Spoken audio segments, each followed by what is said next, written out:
लोकसभा के चुनाव के बाद छत्तीसगढ़ में नगर निकाय का चुनाव हुआ, जिसके बाद कोविड-19 का लंबा वक्त बीत गया। पूरे देश में इसका बेहद बुरा प्रभाव पड़ा, लेकिन छत्तीसगढ़ में कोरोना काल में भी विकास कार्य दूसरे प्रदेशों से कम प्रभावित हुआ। इसको लेकर हमारे संवाददाता अजीम अंसारी से विधायक विनय जायसवाल ने क्या कहा, सुनिए। जो गिरदावली हुआ है और जो वास्तविक जो धान की खेती हुई है उसका एक एक दाना जो है सरकार खरीदने के लिए प्रतिबद्ध है और खरीद भी रही है। और भारतीय जनता पार्टी के कुछ जो 15 साल में जो दलाल पैदा हो गए थे, जो अंतर्राज्यीय जो गिरोह इनका काम करता था और धान और चावल का जो खेल होता था, मैं बताने की जरूरत नहीं है। जी पूरे खड़गवां की जनता जानती है कि धान का मिलिंग कौन करता है, धान के कस्टम मिलिंग में क्या होता है, धान की खरीदी में क्या होता था। केवल कुछ लोगों को जो ये लाभ मिलता था वो लाभ को खत्म किया है, बिचौलियों को खत्म करके सीधे किसान का पंजीयन करा के उनको फायदा पहुंचाने का काम कांग्रेस की सरकार कर रही है। ये रकबे से संबंधित क्या कहना चाहते हैं? किसान इससे परेशान भी दिखते हैं, कहीं खुश भी हैं। देखिए, जहाँ टेक्निकल प्रॉब्लम के कारण जो रकबा कम हुआ है उसको माननीय मुख्यमंत्री जी ने सीधे स्टैंडिंग ऑर्डर दे दिया है कि इसको तत्काल ठीक करें और जो भी आवेदन दे रहे हैं उसका निराकरण हो रहा है। जो टेक्निकल प्रॉब्लम है ना।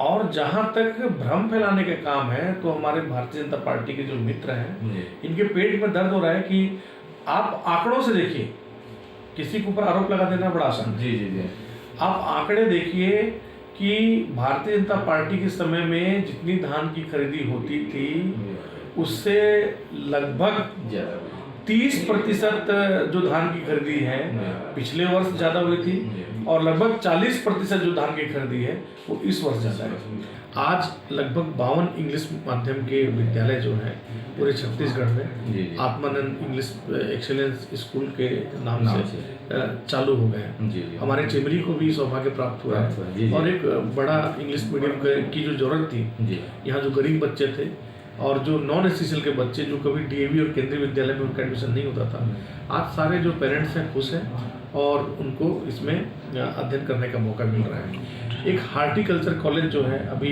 माननीय मुख्यमंत्री जी का दौरा हुआ, वो चिरमिरी हिल को उन्होंने इसको दिया। हार्टिकल्चर कॉलेज यहाँ स्वीकृत हुई है। निश्चित रूप से कोयले की जो एक यहाँ बना हुआ है कि कोयला आगे खत्म होगा तो इसका चिमरी का क्या होगा, इसके अस्तित्व का क्या होगा।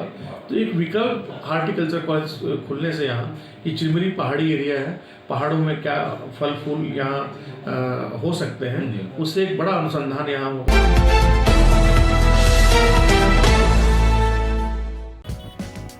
राजनांदगांव शहर में महेश नगर के समीप बसंतपुर रोड पर एक भवन का स्लैब गिर गया। भवन के स्लैब गिरने से भवन निर्माण में लगे मजदूर भी दब गए, जिसे निकालने के लिए प्रशासन द्वारा रेस्क्यू अभियान चलाया गया। इस हादसे में एक महिला मजदूर की मौत हो गई, वहीं एक अन्य मजदूर गंभीर रूप से घायल हुआ है।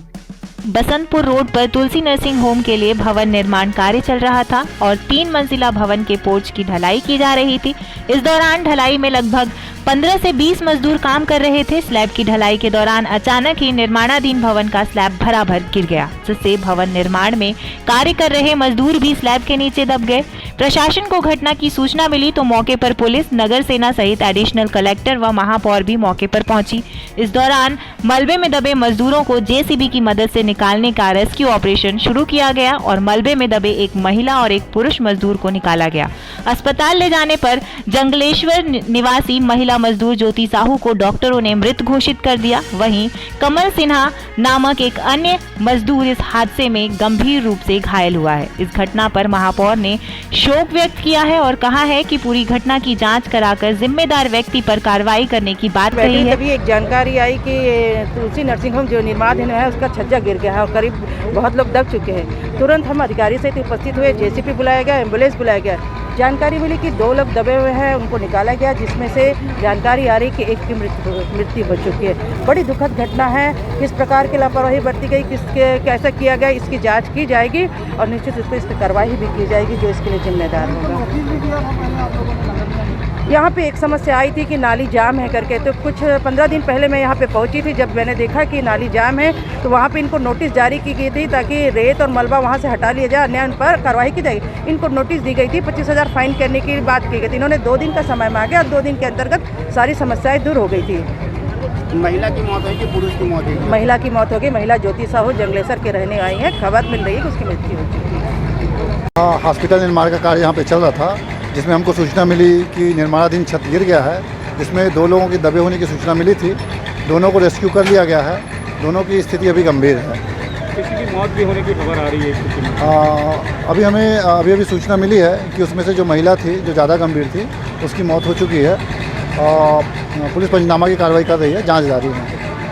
किन स्थितियों में हुआ होगा सर ये हादसा, क्या कह सकते हैं? ये तो जांच का विषय है। अभी इस पर पूरे रेस्क्यू करने के पश्चात, पूरे मलबा हटाने के बाद हम देख रहे हैं कि मलबा में कोई और तो नहीं दबा है। सारे रेस्क्यू ऑपरेशन चलाने के बाद इस पर जांच की जाएगी और जांच के बाद देखा जाएगा, जो दोषी पाया जाएगा उसके खिलाफ कार्रवाई की जाएगी।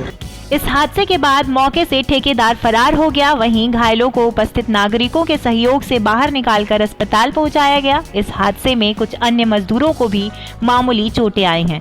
तुलसी नर्सिंग होम के भवन निर्माण में मजदूरों की सुरक्षा का कोई ख्याल नहीं रखा जा रहा था। वहीं हादसा कैसे हुआ, अब यह जांच का विषय है।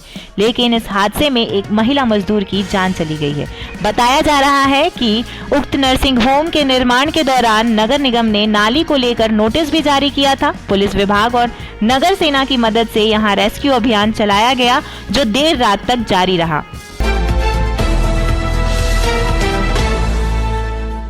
भारतीय जनता पार्टी युवा मोर्चा छत्तीसगढ़ के प्रदेश अध्यक्ष अमित कुमार साहू के कोरिया जिले मुख्यालय पर प्रथम आगमन पर भारतीय जनता पार्टी युवा मोर्चा के कार्यकर्ताओं ने जोशपूर्ण भव्य स्वागत किया। आपको बता दें कि भारतीय जनता युवा मोर्चा छत्तीसगढ़ के प्रदेश अध्यक्ष के इस आगमन का मुख्य उद्देश्य छत्तीसगढ़ राज्य में खोई हुई सत्ता को हासिल करने के साथ युवा मोर्चा जिला अध्यक्षों के चयन को लेकर भी मंथन चल रहा है।